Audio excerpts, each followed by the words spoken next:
সব আলো চোখে পড়ে না, কিছু আলো শুধু হৃদয়ের অন্ধকারেই জ্বলে। সব ভালোবাসা ছুঁয়ে দেখা যায় না, কিছু ভালোবাসা শুধু অনুভব করলেই যথেষ্ট। হ্যালো বন্ধুরা, আমি রোকসানা, আর তোমরা আছো তোমাদের ভালোবাসার গল্পঘর রোকসানাস লাইফ ক্যানভাসে। আজ শোনাবো সালমা চৌধুরী লেখা আমৃত্যু ভালোবাসিতকে উপন্যাসের ৪২তম পর্ব। চলো, আজ আর তাড়া নেই, ধীরে ধীরে অনুভব করি এই অধ্যায়ের নীরবতা। পর্ব নাম্বার ৪২। কিছু মুহূর্তের জন্য আবিরের দৃষ্টি স্থির হয়ে রইল। আবিরের মলিন চাহনি দেখে তানভীর নিজের রুমের দরজা থেকে ডাকলো, কি হয়েছে ভাইয়া? বন্ধ দরজা থেকে মনোযোগ সরল আবিরের। তানভীরের দিকে না তাকিয়ে ছোট করে বলল, কিছু না। নিজের রুমের দিকে পা বাড়াতে যাবে তানভীর পুনরায় বলল, ভাইয়া তোমার কি কিছুক্ষণ সময় হবে? কেন? এমপি তোমাকে দেখা করতে বলছিল। আমাকে কেন? জানি না, সামনে নির্বাচন, হয়তো সেই বিষয়ে কথা বলবেন। কিছুক্ষণ অপেক্ষা কর, ফ্রেশ হয়ে আসছি। আচ্ছা। আবির ফ্রেশ হয়ে তানভীরের সঙ্গে বেরিয়ে গেছে। মেঘ রুমে বসে বসে হ্যান্ড প্রিন্টিংয়ের কাজ করছিল। বেশ কিছুদিন যাবৎ মিমের একটা ড্রেসে কাজ করছে। ড্রেসের কাজ শেষ করেই বন্যাকে ছবি পাঠিয়েছে। কিছুক্ষণের মধ্যেই ছবি দেখে বন্যা কল করেছে। দুই বান্ধবী প্রায় ৩০ মিনিট গল্প করেছে। বন্যা জামা কাপড় সেলাই করতে পারে। মেঘ যেহেতু হ্যান্ড প্রিন্টিং শিখে ফেলেছে, দুই বান্ধবী মিলে অনলাইনে বিজনেস করবে। সেই বিজনেসের টাকা দিয়ে তারা দেশের সুন্দর সুন্দর জায়গাগুলো ঘুরবে, তারপর দেশের বাইরে ট্যুর দিতে যাবে। যখন যা ইচ্ছে করতে পারবে, কারো কাছে অনুমতি নিতে হবে না। এসব নিয়ে আড্ডা দিচ্ছিল। কথা শেষ করেই মেঘ ড্রেসটাকে নিয়ে হুটোপুটি করে নিচে নামলো, আম্মু, কাকিয়া, আব্বু সবাইকে দেখানোর জন্য। সবার প্রশংসা শুনতে শুনতে মেঘের গাল দুটো লজ্জায় লাল হয়ে গেছে। মিম তো খুশিতে বোনকে জড়িয়ে ধরেছে। আদি ওয়ার্ড্রোব থেকে নিজের পাশ থেকে 7টা শার্ট আর টি শার্ট বের করে নিয়ে আসছে। মেঘ যেন সেগুলোতে কার্টুনের ক্যারেক্টার আর্ট করে দেয়। আদির এমন কাণ্ড দেখে বাড়ির প্রত্যেকেই হাসতে হাসতে ক্লান্ত হয়ে গেছে। এমন সময় তানভীর আর আবির বাসায় ঢুকলো। ড্রয়িং রুমের হাস্যোজ্জ্বল পরিবেশ দেখে তাদের মনোযোগও সেদিকে গেল। মোজাম্মেল খান তানভীরকে উদ্দেশ্য করে ঠাট্টা স্বরে বললেন, দেখো আমার মেয়ে কত সুন্দর করে জামা প্রিন্ট করেছে, আমার মেয়ে বলে কথা। তানভীর ড্রেসটা ভালোভাবে দেখে নিল। ড্রেস দেখে বোঝাই যাচ্ছে কাঁচা হাতের কাজ। প্রথমবারের কোনো কাজই পারফেক্ট হয় না, তারপরও দূর থেকে তেমন কিছু বোঝা যায় না। কালার কম্বিনেশন ভালো হওয়াতে দূর থেকে দেখলে মাশাল্লাহ অনেক সুন্দর লাগছে। তানভীরের পাশাপাশি আবিরও ড্রেসের দিকে তাকালো। চোখাচোখি হলো আবির মেঘের। অভিমানে মেঘ চোখ নামিয়ে নিল। কয়েক সেকেন্ড পর আবিরও অন্যদিকে তাকালো। তানভীর আব্বুর ঠাট্টা বুঝতে পেরে সেও মজা ছলে বলল, শুধু আপনার মেয়ে বলে না, আমার বোন বলে এত সুন্দর প্রিন্ট করতে পেরেছে। আমার বোনের মতো লক্ষ্মী মেয়ে আর একটাও খুঁজে পাওয়া যাবে না। তানভীরের কথা শুনে সকলে হাসতে শুরু করেছে। একটা ড্রেস প্রিন্ট করা নিয়ে বাবা ছেলে মিলে মেঘকে নিয়ে টানাটানি শুরু করে দিয়েছে। তানভীর খানিক হেসে আবিরের দিকে তাকিয়ে ভ্রুজোড়া নাচালো। আবিরের ওষ্ঠদ্বয় কিছুটা প্রশস্ত হলো। তানভীর যে আবিরকে শোনানোর জন্যই ইচ্ছেকৃত বোনকে লক্ষ্মী বলে সম্বোধন করেছে, এটা আবিরের বুঝতে বাকি নেই। আবির আর মেঘের মধ্যে কোনো কিছু নিয়ে মান অভিমান চলছে, সেটা বুঝতে পেরেই তানভীর সন্ধে থেকে আবিরকে জিজ্ঞেস করছে, কিন্তু আবির কিছু বলছে না। মেঘের বিষয়ে কিছু বললেই কথা এড়িয়ে যাচ্ছে। মোজাম্মেল খান তানভীরের কথার প্রত্যুত্তরে বললেন, আমার মেয়ের এত এত গুণ যে আমার মেয়ে যে বাড়িতেই বউ হয়ে যাবে সেই বাড়িরই রানী হয়ে থাকবে, বুঝলে?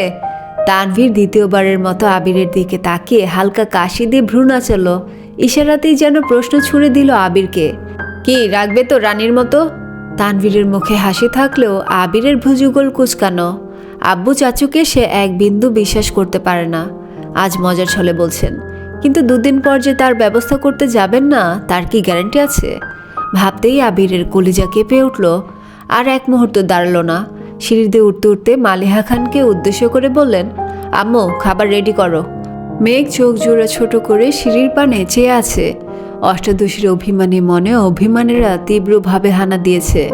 সন্ধ্যাবেলা আবির ভাইকে রাগ দেখালো, অথচ আবির ভাই নিজ থেকে একবারের জন্য কথা বলার চেষ্টা করলো না। ড্রেস দেখে সকলেই প্রশংসা করেছে, কিছু একটা কমেন্টস হলেও করেছে, অথচ আবির ভাই কিচ্ছু বললেন না। পৃথিবীর বুকে এই একটা মানুষের হৃদয়ই বোধহয় শক্ত পাথরের তৈরি, যেই হৃদয়ে না আছে কোনো অনুভূতি আর না আছে আবেগ। ড্রেসটা মিমকে দিয়ে দিল। এখনও রং ঠিকমতো শুকায়নি, শুকালেই ব্যবহার করতে পারবে। সবার সঙ্গে মেঘও খেতে বসেছে। আবির একটা ব্যাগে ল্যাপটপ আর কিছু জামা প্যান্ট নিয়ে নিচে এসেছে। ব্যাগ রেখে খেতে বসেছে। খুব তাড়াহুড়োতে খাবার শেষ করছে। আলী আহমদ খান একবার ব্যাগের দিকে তাকাচ্ছেন, একবার আবিরের দিকে। ছেলের তাড়াহুড়ো দেখে কিছু বলতে গিয়ে বারবার আটকে যাচ্ছেন। অবশেষে শুধালেন, এত রাতে কোথায় যাবে? কাজ আছে। আসবে কখন? 3-4 দিন পর। অফিস? ঢাকাতেই থাকবো, সমস্যা নেই, অফিসের সময় মতো চলে আসবো। ঢাকাতে থাকবে মানে? ঢাকা তোমার কি এমন কাজ যে বাসা ছেড়ে বাইরে থাকতে হবে? আছে হয়তো কোনো গুরুত্বপূর্ণ কাজ। সকলেই অবাক। আবির খাবার শেষ করে হাত ধুয়ে ব্যাগ নিয়ে সবার থেকে বিদায় নিয়ে বেরিয়ে পড়েছে। সকলের মতো মেঘ স্তব্ধ হয়ে গেছে। কথাবার্তা নেই, হুট করে বাসা থেকে বেরিয়ে গেলেন। এসব কাজ ছেলেদের পক্ষে সম্ভব। বাইরে রাত কাটানো, বড়দের মুখের ওপর কথা বলা, বেপরোয়া চলাফেরা, সব স্বাধীনতাই ছেলেদের। মালিহা খান রান্নাঘর থেকে বেরিয়ে আসতে আসতে বললেন, আপনাকে কতবার বলেছি ছেলেকে বিয়ে করাতে? ঘরে বউ থাকলে এভাবে রাত বিরাতে বাইরে ঘুরতে পারবে না। আচ্ছা, দেখছি। দেখতে দেখতে 3 দিন কেটে গেল। আবির এখনও বাসায় ফিরেনি। অভিমানী মেঘ সারাক্ষণ নিজেকে ব্যস্ত রাখে, যেন আবির ভাইয়ের কথা মনে না পড়ে। মিম আদির সঙ্গে খেলাধুলা করে, টিভি দেখে, ক্লাসে যায়। অথচ সারাদিনের ব্যস্ততার মাঝেও হঠাৎ করেই বুকের ভেতর থেকে দীর্ঘশ্বাস বেরিয়ে আসে। কারো কণ্ঠ শোনার জন্য মনটা ছটফট করতে থাকে। সহ্য করতে না পেরে কল দিয়ে দিল সেই পাথরের হৃদয়ের মানবকে। পরপর 2বার কল দিল, অথচ রিসিভ হচ্ছে না। মনকে সান্ত্বনা দিচ্ছে, হয়তো ব্যস্ত আছেন। কিন্তু মনটাও মাঝে মাঝে সান্ত্বনা মানতে চায় না। মনটা যেন চিৎকার করে বলছে, তাকে লাগবে মানে লাগবেই, এখন এই মুহূর্তেই লাগবে। মনের কথা রাখতে 3য়বারের মতো ডায়াল করলো, অথচ নো রেসপন্স। 5 মিনিটের মতো নিশ্চুপ বসে রইল মেঘ। বারবার ফোনের দিকে তাকাচ্ছে। মনে হচ্ছে এই বুঝি সেই পাথরে মানবের কল আসলো। নিজের প্রতি রাগ আর অভিমান বেড়েই চলেছে। নিজে রাগ করে নিজেই বেহায়ার মতো কল দিচ্ছে, অথচ আবির ভাই রিসিভও করছেন না। রাগে ক্ষোভে একসময় 2 চোখ বেয়ে পানি পড়তে শুরু করেছে। বিকেল পেরিয়ে রাত হয়ে গেছে, অথচ আবির ভাইয়ের কোনো খবর নেই। প্রায় 10টার দিকে আবির কল ব্যাক করেছে। একবার রিং হতেই মেঘ সঙ্গে সঙ্গে রিসিভ করলো। ওপাশ থেকে আবির বলল, সরি, কাজে ব্যস্ত ছিলাম, ফোন দেখিনি। প্রখর অভিমান মুহূর্তেই গলে পানি হয়ে গেছে। মেঘ ফুপিয়ে কাঁদতে শুরু করে দিয়েছে। আবির উদ্বিগ্ন কণ্ঠে শুধালো, মেঘ, কি হয়েছে তোর? এই মেঘ। সঙ্গে সঙ্গে কল কেটে দিয়েছে মেঘ। আবির কলের পর কল করেছে, অথচ রিসিভ হচ্ছে না। প্রেয়সীর মলিন চেহারা যেখানে আবিরের হৃদয়কে ক্ষতবিক্ষত করে, সেখানে তার প্রেয়সী কাঁদছে। কিছুক্ষণের মধ্যেই আবির বাড়িতে ফিরল। ড্রয়িং রুমে সোফায় বসে ইকবাল খান নিউজ দেখছিলেন। আবিরকে দেখে চিন্তিত কণ্ঠে বললেন, তুই না আরও 2 দিন পর আসবি বলেছিলি? জবাবে আবির বলল, ইচ্ছে হলো তাই চলে আসছি। আবির দ্রুত পায়ে সিঁড়ি দিয়ে উঠেই মেঘের রুমে ঢুকলো। মেঘ বিছানায় উপর হয়ে শুয়েছিল, হয়তো ঘুমিয়ে পড়েছে। আবির ব্যাগটা চেয়ারের ওপর রাখতেই মেঘ উঠে বসেছে। সিক্ত চোখে এক পলক আবিরকে আপাদমস্তক দেখেই চিবুক নামিয়ে নিল। আবির মেঘের কাছাকাছি এসে প্রশ্ন করল, কি হয়েছে তোর? মেঘের নিস্তব্ধতা দেখে আবির মেঘের কপালে হাত দিয়ে জ্বর পরীক্ষা করল। কপাল ঠান্ডা, তবে হলোটা কি? কয়েকবার মেঘকে জিজ্ঞেস করার পর সাড়া না পাওয়ায় আবির বিছানার পাশে ফ্লোরে বসে পড়েছে। ফ্লোরে বসে বিছানার পাশে মাথা রেখে মেঘের অভিমানী মুখের পানে চেয়ে আছে। আবিরের কাণ্ড দেখে মেঘ তার চিবুক নামিয়ে গলায় ঠেকালো। তবে আবিরের দৃষ্টি সরালো না। হঠাৎই আবির হাত বাড়িয়ে ব্যাগটা নিজের কাছে নিয়ে সেখান থেকে একটা শপিং ব্যাগ আর একটা কাচির প্যাকেট বের করে চেয়ারের উপর রেখে সেই শপিং ব্যাগ থেকে কয়েকটা বেলি ফুলের মালা বের করলো। মেঘ আর চোখে মালাগুলোর দিকে তাকিয়ে সহসা মুখ অন্যদিকে ঘুরিয়ে ফেলেছে। আবির মোলায়েম কণ্ঠে ডাকল, ম্যাম। মেঘ আবিরের দিকে তাকিয়ে ভেঙচি কেটে বিড়বিড় করে বলল, আল্লাদি ডাকে মেঘের রাগ ভাঙবে না। মেঘ পুনরায় মুখ ঘুরালো। আবির মৃদু হেসে বলল, হৃদয়ে বহিছে পল্লব, তীব্র ব্যাকুলতা, তুই আমার নিভৃতে যতনে রাখা বেলি ফুলের পুষ্পমালা। মেঘ কপাল কুঁচকে চোখ গোল গোল করে তাকিয়ে রাগান্বিত কণ্ঠে বলল, এসব ভাবের কথা আমায় শোনাতে আসবেন না, সব কিছু মাথার উপর দিয়ে যায়। আবির কিছুটা শব্দ করে হাসলো। মন খারাপ, রাগ, অভিমান দূরে সরিয়ে হাত বাড়িয়ে নমনীয় কণ্ঠে বলল, দেখি হাতটা দে। দরকার নেই। আবির কণ্ঠস্বর ভারী করে বলল, শরীরে আকাশসম ক্লান্তি নিয়েও জ্যাম পেরিয়ে শহর ঘুরে ফুল নিয়ে আসছি, ঢং করিস না প্লিজ। আমি ঢং করছি? ঢঙ্গিরা ঢং করবে, এটাই তো স্বাভাবিক। মেঘের উত্তরের তোয়াক্কা না করে আবির মেঘের হাত টেনে আলতোভাবে হাতে বেলি ফুলের মালা বেঁধে দিচ্ছে। মেয়ে কয়েকবার হাত ছড়াতেও চেয়েছে, কিন্তু আবিরের অগ্নিদৃষ্টি দেখে মাথা নিচু করে রাগে গজগজ করতে করতে বলল, আপনার কি আমাকে লোভী মনে হয়? কেন? যখন যা ইচ্ছে আচরণ করবেন, যা তা বলবেন, যেভাবে খুশি ভাব দেখাবেন, তারপর কাচি, মালা, চকলেট হাবিজাবি নিয়ে এসে আমার মন গলানোর চেষ্টা করবেন। আবির কণ্ঠস্বর ভারী করে বলল, যা ইচ্ছে আচরণ আমি করতে চাই না। তোর কিছু কিছু কর্মকাণ্ড আমার সেসব আচরণ করতে বাধ্য করে। সেজন্যই তো কল দিলে কল ধরেন না, পাষাণ। আবির শান্ত কণ্ঠে বলা শুরু করলো, আমি সত্যি সত্যি ব্যস্ত ছিলাম। অফিসের পাশাপাশি অন্যান্য কাজ নিয়ে খুব ব্যস্ত ছিলাম। বিকেলের পর ফোন হাতে নেওয়ারই সময় পাইনি। সত্যি বলছি আমি, বিশ্বাস কর। মেঘ বিরক্তির স্বরে বলল, আমি আপনাকে বিশ্বাস করি না। আবিরের চোখের বর্ণ কিছুটা পরিবর্তন হতে শুরু করেছে। আবির ভ্রু কুঁচকে পুনরায় বলল, তুই আমায় বিশ্বাস করিস না? না। একটুও করিস না? না। সত্যি? যেখানে বিশ্বাস নেই সেখানে আবিরের কোনো কথাও নেই। আবির চলে যেতে নিলে মেঘ মুচকি হেসে বলে, একটু একটু বিশ্বাস করি। এক সিমটি বিশ্বাসের কোনো প্রয়োজন নেই। চোখ বন্ধ করে আমায় বিশ্বাস করতে পারলে তবেই বলিস। আবির কারো অবিশ্বাসের পাত্র হয়ে থাকতে চায় না। মেঘ আহাম্মকের মতো চেয়ে আছে। সামান্য কথাতে আবির ভাই এভাবে রেগে যাবে মেঘ সেটা ভাবতেও পারেনি। আবির রাগে ব্যাগ নিয়ে নিজের রুমের উদ্দেশ্যে বেরিয়ে পড়েছে। রাত 11:50 নাগাদ মেঘ চুপি চুপি আবিরের রুমের সামনে এসেছে। ড্রয়িং রুমের একটা লাইট ব্যতীত পুরো বাড়ির লাইট অফ। 12টা নিউ ইয়ার, এজন্যই মূলত আবির ভাইকে বেশি মিস করছিল। কল দিয়েই বলতো, কিন্তু আবিরের কণ্ঠ শুনে নিজেকে স্বাভাবিক রাখতে পারেনি। বুকের ভেতরের অভিমানের পাহাড় গলতে শুরু করেছিল। নতুন বছর প্রিয় মানুষের সঙ্গে কাটাবে ভেবেই সন্ধ্যায় ছাদ থেকে অনেকগুলো ফুল এনে সেগুলোকে সাজিয়েছে। সাথে একটা সুন্দর গিফট কার্ডও বানিয়ে তাতে ডিজাইন করে হ্যাপি নিউ ইয়ারও লিখেছে। সাথে সুন্দর একটা চাবি রিং কিনে এনেছে। মানুষ বলে বছরের প্রথম দিন যেভাবে কাটে সারা বছর নাকি সেভাবেই কাটে। কুসংস্কার জেনেও মেঘের ইচ্ছে সে আবিরের সাথে নতুন বছর শুরু করবে। গিফটগুলো নিয়ে আস্তে করে দরজা ধাক্কা দিতেই চোখ পড়ে বিছানার দিকে। সামান্য আলোতে আবিরের নাক আর কপাল দেখা যাচ্ছে, লেপে ঢাকা সম্পূর্ণ শরীর। মেঘ সেখানে দাঁড়িয়েই পায়ের নুপুর দুটোকে নিচ থেকে হাতে নিয়ে উপরে তুলে পায়ের মাংসাল অংশে আটকে দিয়েছে, যেন হাঁটলে শব্দ কম হয়। খুব সতর্কতার সহিত পা রাখলো রুমের মধ্যে। গিফটগুলো যত্ন সহকারে টেবিলের উপর রেখে তাকালো আবিরের অভিমুখে। গত 3 দিন ঠিকমতো ঘুম খাওয়া কিছুই হয়নি। ক্লান্তিতে আবিরের চোখের পাতা বারবার বন্ধ হয়ে আসছিল, তাই রুমে এসে শাওয়ার নিয়েই শুয়ে পড়েছে। মেঘ আবিরের মাথার কাছে দাঁড়ানোতে আবিরের থুতনি পর্যন্ত দেখা যাচ্ছিল। থুতনির নিচ থেকে বাকি শরীর লেপের নিচে ঢাকা। মেঘের বুকে চাপা অভিমান দীর্ঘশ্বাস হয়ে বেরিয়ে আসছে। সঙ্গে সঙ্গে ঢোক গিলে নিজের নাক মুখ চেপে ধরল। একবার আবির ভাই বলেছিল, নিঃশ্বাসের শব্দে আমি তোর অস্তিত্ব উপলব্ধি করতে পারি। পুরনো কথাটা মনে পড়তেই নাক মুখ চেপে ধরেছে। এবার আর কোনোভাবেই ফাঁসা যাবে না।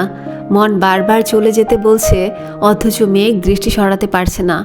আবির ভাইয়ের ঘুমন্ত মায়াময় চেহারার পানে মুগ্ধ আখিতে চেয়ে আছে। যে মানুষটার উপস্থিতি হৃদয়ে তোলপাড় চালায়, যার শানিত দৃষ্টি হৃদয়টাকে ক্ষতবিক্ষত করে, সেই মানুষটা কি সুন্দর ঘুমিয়ে আছেন। অষ্টাদশীর মনের রাজ্যে অনুভূতিরা সব অভিমান ভুলে নবরূপে সেই শ্যামবর্ণের পুরুষের প্রেমে পড়তে বাধ্য হয়েছে। স্থির দৃষ্টিতে চেয়ে মনে মনে বিড়বিড় করে বলল, আপনি এত কিউট কেন? মনে হয় আল্লাহ আপনাকে বানানোর সময় কিউটনেসের ডিব্বা আপনার উপর ঢেলে দিয়েছিল। বেলকুনি দিয়ে আসা কনকনে ঠান্ডা বাতাস গায়ে লাগতেই শরীরের লোম দাঁড়িয়ে পড়েছে। সেই সঙ্গে মেঘও কেঁপে ওঠে। এই ঠান্ডায় বেশিক্ষণ এখানে থাকা যাবে না। শরীরের কম্পনের শব্দেই আবির ভাই সজাগ হয়ে যাবে। বারবার যেতে চাইছে, কিন্তু ঘুমন্ত আবির ভাইকে দেখার লোভ সামলিয়ে যেতে পারছে না। কে বলবে এই মেয়ে গত 9 বছর যাবৎ আবিরকে সহ্যই করতে পারতো না। আবির বাড়ি ফিরেছে সবেমাত্র 6 মাস হয়েছে। এতেই আবিরের প্রতি পুরোপুরি আসক্ত হয়ে পড়েছে। যে মেয়ের রাগ আর জেদের কাছে খান বাড়ির প্রতিটা সদস্য হার মানত, সেই মেয়ের রাগ অভিমান এখন আবিরের রাগের সামনে তুচ্ছ। ভালোবাসা বোধহয় এমনই হয়, শত রাগের পরও প্রিয় মানুষটার উপস্থিতি হৃদয় প্রশান্ত করে তোলে। দেয়াল ঘড়ির টিনটিন শব্দে মেঘের ঘোর কাটে। ঘাড় ঘুরিয়ে সেদিকে তাকিয়ে দেখল ঘড়িতে 12টা বাজে। বুক ধুকপুক করতে শুরু করেছে। মনে অপরাধমূলক কাজ করার নিষিদ্ধ ইচ্ছে জেগেছে। বুক ফুলিয়ে অনেকটা শ্বাস টেনে নিঃশ্বাস আটকে আবিরের কপাল বরাবর মুখ এগিয়ে নিল। উদ্দেশ্য আবিরের কপালে চুমু খাবে। একটু সামনে এগোতেই বুকের ভেতরটা অস্বাভাবিকভাবে কাঁপতে শুরু করেছে। অষ্টাদশী বুঝতে পারছে এই কাজ তার পক্ষে সম্ভব না। ঘন ঘন নিঃশ্বাস ফেলতে শুরু করেছে। নিজেকে সামলাতে বাম হাত দিয়ে মুখ চেপে চলে যাওয়ার জন্য পা বাড়াতে যাবে, অমনি ডান হাতে টান অনুভব করে। কয়েক সেকেন্ডের ব্যবধানে নিজেকে বিছানায় আবিষ্কার করলো। আবির মেঘের ডান হাতে জোরে টান দেয় মেঘ আবিরের ওপর এসে পড়ে। তৎক্ষণাৎ মেঘকে উপর থেকে পাশে সরিয়ে আবিরের গায়ের লেপ দিয়ে মেঘের গা ঢেকে দিয়ে মেঘের কাঁধের দুপাশে দুহাতে ভর দিয়ে মেঘের মুখোমুখি উপর হয়ে শুয়েছে। আবিরের শরীরে না আছে লেপ, না আছে শীতের ভারী কোনো জ্যাকেট। একটা ট্রাউজার আর ফুল হাতা টি শার্ট পরনে। মেঘ দাঁতে দাঁত চেপে ধরে আছে, বন্ধ দু চোখের পাতা। হাত খোপায় বাঁধা চুলগুলো খুলে এলোমেলো হয়ে আছে। দুহাতে বেলি ফুলের মালা। বেলি ফুলের সুবাস ছড়াচ্ছে রুমে। নিশ্চুপ আবির দৃষ্টি মেঘেতে নিবদ্ধ। মেঘ নিভু নিভু চোখে তাকাতেই আবিরের ঘনিষ্ঠতা উপলব্ধি করল। পুনরায় চোখ বন্ধ করে ফেলেছে। অষ্টাদশী হৃদস্পন্দনের মাত্রা বেড়েছে কয়েক গুণ। বেলি ফুলের সুবাসের সঙ্গে আবির ভাইয়ের শরীর থেকে আসা তীব্র ঝাঁঝালো গন্ধে মাতোয়ারা হয়ে যাচ্ছে। আবির ভাইয়ের এত কাছাকাছি আসায় মেঘের শরীরের রক্ত সঞ্চালন বেড়ে যাচ্ছে। অজানা শিহরণ বইছে শরীরে। আবিরের আখি যুগলে ঘুম লেপটে আছে। শান্তিময় ঘুমের দেশে নিমগ্ন ছিল আবির।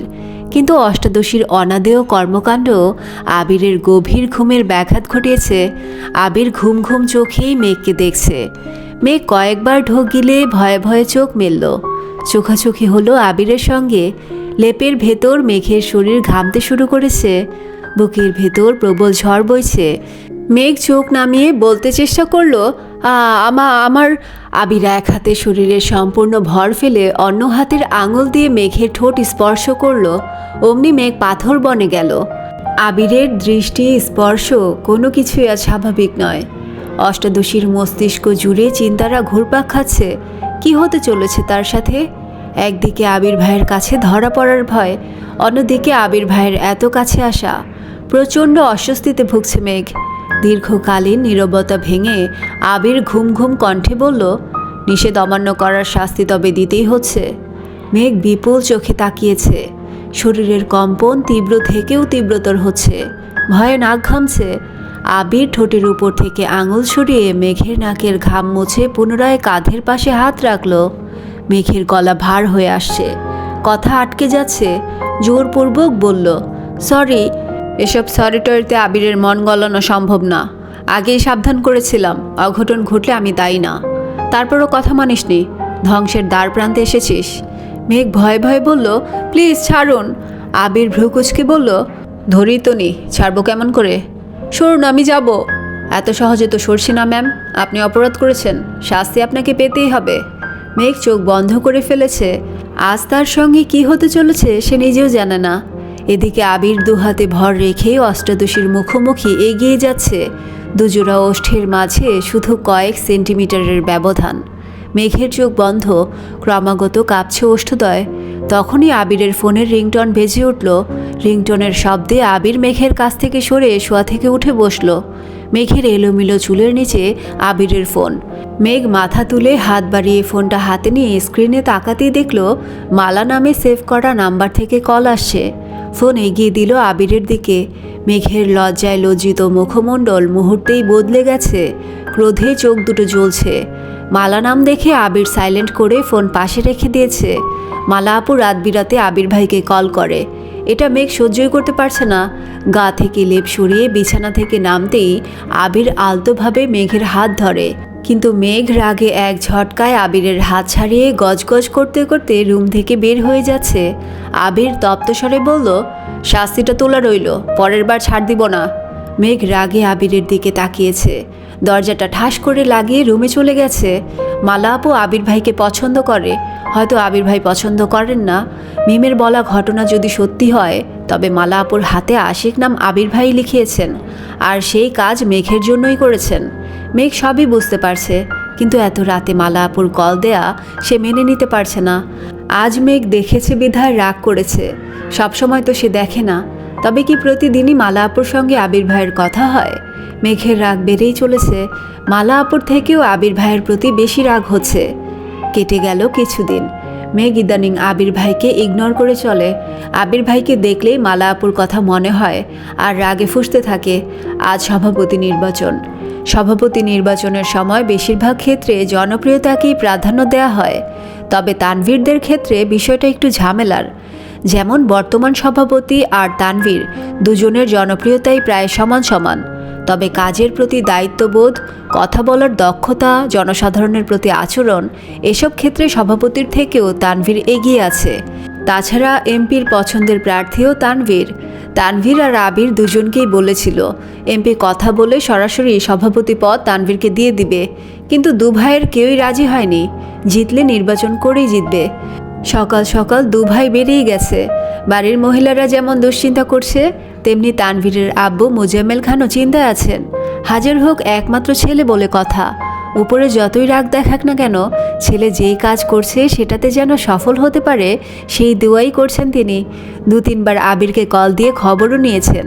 সারাদিন না খেয়ে ফলাফলের অপেক্ষায় বসে আছেন। সন্ধ্যার পর আবির মিষ্টি নিয়ে বাসায় ফিরেছে। আবিরের পিছন পিছন তানভীরও প্রবেশ করলো। সোফায় 3 ভাই, আদি বসে আছে। মেঘ আর মিম ডাইনিংয়ে বসে গল্প করছিল। আবির ঢুকতেই ইকবাল খান শুধালেন, খবর কি? আবির হাসি মুখে বলল, আলহামদুলিল্লাহ। 3 ভাই একজোটে বললেন, আলহামদুলিল্লাহ। মেঘ আর মিম দুজনেই ছুটে এসে তানভীরকে প্রশ্ন করে, জিতেছ? তানভীর হেসে উপর নিচ মাথা নাড়ে, কংগ্রাচুলেশন ভাইয়া। থ্যাংক ইউ বনু, আজ থেকে তোর নতুন পরিচয়, তুই জেলা ছাত্রলীগের সভাপতির বোন। মিম গাল ফুলিয়ে প্রশ্ন করলো, আর আমি? তোকেও কি আলাদা করে বলতে হবে? আচ্ছা ঠিক আছে, তুইও সভাপতির বোন। মিম আস্তে করে বলে, ট্রিট দিবা না? অবশ্যই দিব। আম্মু, বড় আম্মু, কাকিয়া সবাই তানভীরকে অভিনন্দন জানাচ্ছে। তানভীর ভয়ে আছে, কখন জানি আব্বু বা বড় আব্বু লেকচার দেওয়া শুরু করেন। আবির মায়ের হাতে মিষ্টির বক্সগুলো দিয়ে সবাইকে মিষ্টি দিতে বলল। তানভীর সিঁড়ি পর্যন্ত যেতেই মোজাম্মেল খান ভারী কণ্ঠে বললেন, মিষ্টি ভাবি কেন দিবে? তানভীরের উচিত সবাইকে মিষ্টিমুখ করানো। তানভীর আতকে উঠে, আব্বু তাকে মিষ্টি খাওয়াতে বলছে, ভাবা যায়? তানভীর হাসি মুখে মিষ্টির বক্সগুলো থেকে একটা বক্স হাতে নিয়ে বড় আব্বু, আব্বু, কাকামণি, বড় আম্মু, আম্মু, কাকিয়া, আবির, মেঘ, মিম আদি সবাইকে নিজের হাতে মিষ্টি খাইয়ে দিয়েছে। সেই সঙ্গে বড় আব্বু আর আব্বুর সঙ্গেও বেশ কিছুক্ষণ কথা বলেছে। তানভীর ভেবেছিল রাজনীতির জন্য তাকে নিজের বাড়িতে সবসময় চোরের মতো চলতে হবে, অথচ আব্বু, বড় আব্বু এত সুন্দরভাবে সাপোর্ট দিচ্ছে যে সে অভিভূত হয়ে যাচ্ছে। মেঘ রুমে গিয়েই তানভীরের সঙ্গে একটা ছবি খুঁজে বের করে ফেসবুকে অভিনন্দন পোস্ট করেছে। সেই পোস্টে মেঘের সব বান্ধবীরা লাইক, কমেন্টস করেছে। বন্যাও কংগ্রাচুলেশন লিখে কমেন্ট করেছে।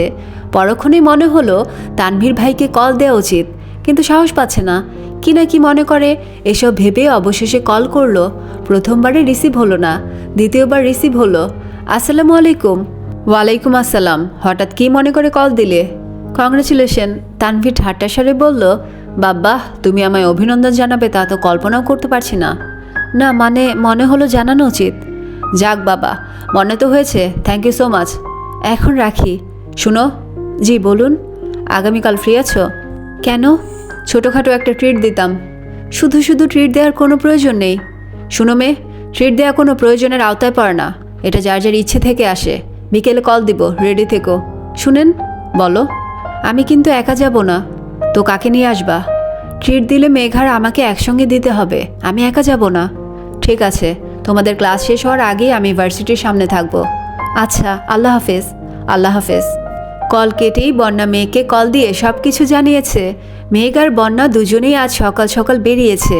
তানভীরের জন্য গিফট কিনবে, সেটা রাতেই প্ল্যান করে রেখেছিল। দুজনে ঘুরে ফিরে গিফট কিনে তারপর ভার্সিটিতে এসেছে। ততক্ষণে সাদিয়া, মিষ্টি, মিনহাজ, তামিম চলে এসেছে। দু একটা কথা বলে মেঘ আর বন্যা ক্লাসে চলে গেছে। মিনহাজ আর তামিম দুজন বাহিরে দাঁড়িয়ে আছে। মিনহাজের মেঘকে সেই প্রথম দিন থেকে পছন্দ হলেও তামিম বন্যার ওপর ওই রকমভাবে ক্রাশ খায়নি। তবে মিনহাজ আর তামিম সর্বক্ষণ একসাথে থাকায় দুই বন্ধু কথা বলতে বলতে একসময় কথা ওঠে বন্যার বিষয়ে। মিনহাজ আর তামিম যেমন বেস্ট ফ্রেন্ড, মেঘ আর বন্যাও তেমন বেস্ট ফ্রেন্ড। মিনহাজ যেহেতু মেঘকে পছন্দ করে, তাদের সম্পর্ক হলে সেই সাথে বন্যা আর তামিমের জুটি হলে তাদের বেশ মানাবে। এসব ভেবেই মূলত বন্যার প্রতি কিছুটা সিরিয়াস হয়েছে। এখন মিনহাজ তামিমকে বোঝাচ্ছে যেন বন্যাকে আজকেই প্রপোজ করে। মেঘ যেহেতু আবিরকে পছন্দ করে, তাই মেঘকে হুট করে প্রপোজ করতে গেলে কখনোই মানবে না, বরং বন্ধুত্ব ভেঙে যেতে পারে। তবে বন্যার এখন পর্যন্ত কারোর প্রতি কিছুই শুনেনি, তাই মিনহাজ তামিমকে এক প্রকার জোর করছে যেন বন্যাকে প্রপোজ করে। ক্লাস শেষ হওয়া মাত্রই মেঘ আর বন্যা গল্প করতে করতে বেরিয়ে পড়েছে। তামিমও তাদের সঙ্গে হাঁটছে।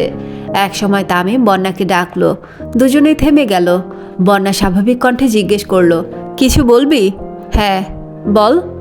দেখ বন্যা, আমি এত ঘুরিয়ে পেঁচিয়ে কথা বলতে পারি না। তোর সঙ্গে প্রায় অনেক দিনের বন্ধুত্ব, তুই মেঘ দুজনেই খুব ভালো আর আন্তরিক। তবে ইদানিং আমার তোর প্রতি অন্যরকম অনুভূতি কাজ করছে, যেটা বন্ধুত্বের থেকেও বেশি কিছু। তুই যদি রাজি থাকিস তাহলে বন্ধুত্বের সম্পর্কের পাশাপাশি আমরা ভালোবাসার সম্পর্কে জড়াতে পারি। মেঘ হা হয়ে তাকিয়ে আছে। প্রথমবারের মতো কেউ বন্যাকে প্রপোজ করছে দেখে মেঘ খুব মজা নিচ্ছে। কোচিং চলাকালীন বন্যা বলেছিল প্রেম করলে ভার্সিটিতে উঠে করবে। ভার্সিটিতে এটাই প্রথম প্রপোজাল। বন্যা কিছুক্ষণ নীরব থেকে স্বাভাবিক ভঙ্গিতেই বলতে শুরু করলো, তোর মনে অনুভূতি জেগেছে তা আমায় জানিয়েছিস, কিন্তু আমার মনে তোর প্রতি কোনো রকম অনুভূতি নেই। আমি এখন কোনো রকম সম্পর্কে জড়াতে চাই না, আর সমবয়সী কোনো ছেলের সাথে তো নয়ই। তোকে বন্ধু ভেবেছি, সবসময় তাই ভাববো। এর বেশি কিছু ভাবা আমার পক্ষে সম্ভব না। সরি। বন্যা চলে যাচ্ছে। মেঘ আহাম্মকের মতো তাকিয়ে থেকে সেও বন্যার পিছু নিল। তামিম ছেলে হিসেবে খারাপ না, দেখতেও মাশাল্লাহ, দুজনকে মানাবেও ভালো। মেঘ ভেবেছিল হয়তো বন্যা রাজি হয়ে যাবে, না হয় ভাবার জন্য সময় নেবে, কিন্তু সরাসরি না করাতে মেঘ বেশ অবাক হয়েছে। মেঘ গেট পর্যন্ত ছুটে আসতেই তানভীরকে দেখল।